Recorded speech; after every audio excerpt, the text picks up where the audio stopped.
بسم اللہ الصلاۃ والسلام علی رسول اللہ۔ السلام علیکم ورحمۃ اللہ۔ سوشل میڈیا پر آپ لوگوں نے ہمارے ایک محترم کی زبان سے حضرت خالد بن ولید رضی اللہ تعالی عنہ اور حضرت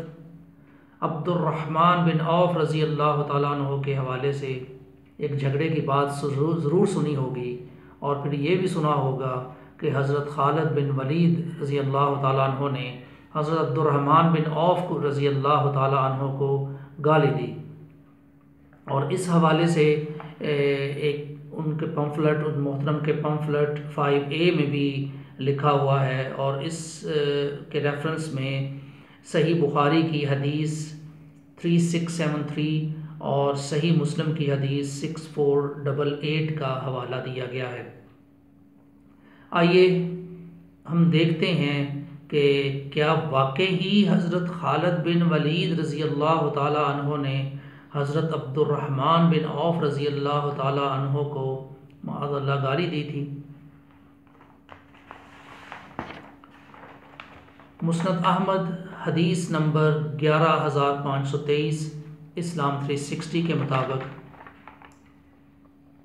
سیدنا انس رضی اللہ عنہ سے مروی ہے کہ سیدنا خالد بن ولید رضی اللہ عنہ اور سیدنا عبد الرحمن بن عوف رضی اللہ عنہ کے مابین کچھ طلق کلامی سی ہو گئی، اور بینگ اے ہیومن ایسا ممکن ہو سکتا ہے کہ لوگوں کے درمیان، کے انسانوں کے درمیان کچھ طلق کلامیاں اور کچھ ڈفرینس آف اوپینین ہو جائیں۔ تو سیدنا خالد بن ولید نے سیدنا عبد الرحمن سے کہا، تم ہمارے اوپر محض اس لیے زبان درازی کرتے ہو کہ ہم سے کچھ دن پہلے اسلام میں داخل ہوئے تھے، یہ بات نہیں بتائی جاتی اور اسی کو گالی کہا جاتا ہے۔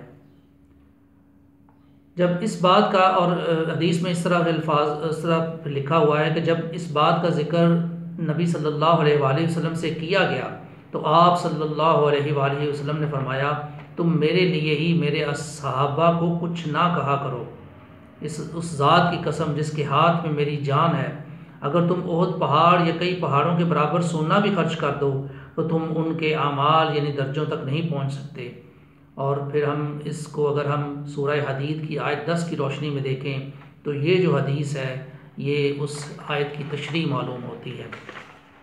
اب آپ خود فیصلہ کیجئے کہ کیا واقعی جو بیان کیا جاتا ہے وہی ہوا